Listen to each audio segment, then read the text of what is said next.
मैंने रेला किया था उसकी संख्या भी 5 लाख से ज्यादा थी और विधानसभा का बजट सत्र आ गया तो जिस वसुंधरा से मोदी और अमित शाह डर गए वो वसुंधरा हनुमान बेनीवाल की हुंकार से डर गई और बजट सत्र के अंदर वसुंधरा ने कहा कि स्टेट हाईवे टोल फ्री किए जाते हैं।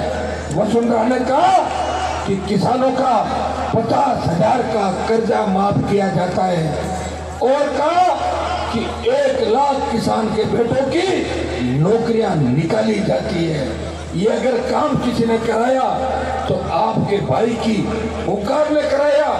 और जब मैंने जयपुर के अंदर रेला किया और वसुंधरा को पता लगा कि हनुमान जयपुर में हुंकार भरेगा तो भागती भागती वसुंधरा ने 5 वर्ष तक की बिजली माफ करने की घोषणा भी कर दी। वसुंधरा डर गई।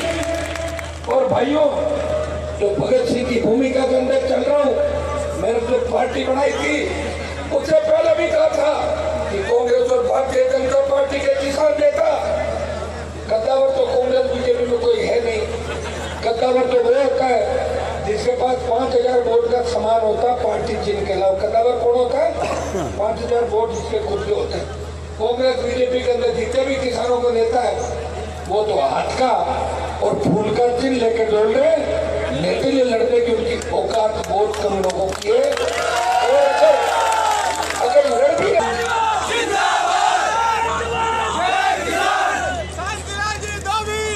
कर रहा था, मीडिया के मेरे भाई रोज रोज पूछते थे कितनी सीट पे लड़ोगे। अरे मैंने कहा मेरे भाइयों, मैं लड़ तो रहा हूँ, जिंदा तो हूँ राजस्थान के अंदर, नहीं तो दिल्ली में ये बात चलेगी कि राजस्थान के अंदर वीर खत्म हो गए, कोई लड़ने वाला नहीं। मैं प्रदेश के किसानों के मान सम्मान की लड़ाई लड़ रहा हूँ। गठबंधन अगर होगा तो 200 सीट पे लड़ूंगा। मैंने गठबंधन का प्रयास भी किया, लेकिन मैं तो बसपा ने मेरे से गठबंधन किया, मैं दूसरे दलों ने गठबंधन किया। तब हनुमान बेनीवाल ने अपने उम्मीदवार राजस्थान के अंदर उतारे। लेकिन एक गठबंधन हमारा है कि घनश्याम जी तिवारी के लिए मैं सानानेर में सभा करूंगा, वोट मांगूंगा उनके लिए। तो विद्वान व्यक्ति है, पूछते हैं कि आपको इतनी भीड़ कहां से आती है, युवा आपके पीछे क्यों दौड़ रहा है? मेरे को इसलिए दौड़ रहा है कि उनका बड़ा भाई आगे आगे दौड़ रहा है और उन्हें पकड़ने के लिए दौड़ रहा है, भाई को पकड़ने। मैं दिमाग से राजनीति नहीं करता, मैं दिल से राजनीति करता हूँ। जो लोग मुझे दिल से पसंद करते हैं। और 36 जातियां एक ही बात कहती है कि अगर काश हमारी जाति में भी हनुमान बेनीवाल जैसा लड़ाका पैदा होता तो मजा आ जाता। कितना बढ़िया लड़ाई लड़ रहा था।